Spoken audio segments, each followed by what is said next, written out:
राज्य में बिगुड़ी विजेडी स्थिति। बालेश्वर नीलगिरी विजेडी को बड़ झटका। नीलगिरी सफा होगला विजेडी। आज Nilgiri NSC BJD chairman Ambika Das को विरोध में आसीथिला अनास्था प्रस्ताव। भोटिंग बेले विजेडी चेयरमैन अंबिका दास को मिली शक्त झटका। बीजेपी को मिली बड़ फायदा। नीलगिरी एनएससी मोट काउंसिलर संख्या 13 थिबा बेले 11 जन भोटिंग प्रक्रिया नहीं भाग। 11 काउंसिलर भोट मध्य 10 बीजेपी सपक्ष में पड़ता बेले विजेडी विरोध में भोट होइछि।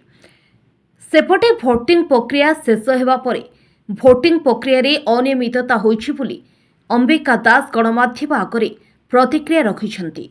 भोटिंग सरिलानी एवं भोटिंग सपक्ष अच्छी मुझे कह गोटे माने चिटिंग बाजी कर भोटिंग नौकरी जेहेतु आम विजु जनता दल से 8टी काउंसिलर मु चेयरमैन जीति भाइस चेयरमैन आम करूँ।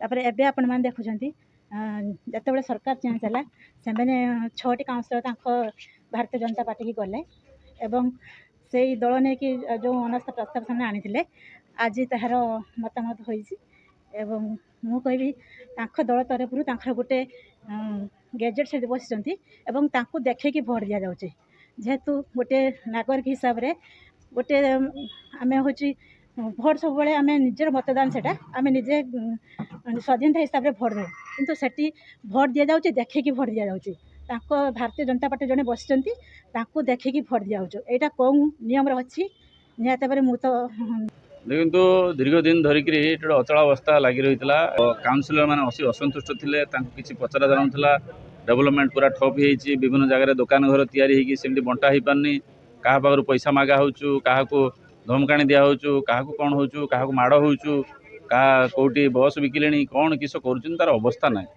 तेणु ए समस्त काउंसिलर मैंने अत्यंत क्षुब्ध है अनास्था आनी पुणी से बचापी से हाइकोर्ट जाते तादेह पुणी ये धर्मर जय होती धर्मर विजय होती अनास्था सपक्ष 10 आपण 13 ରୁ 10 2 जन आसीना।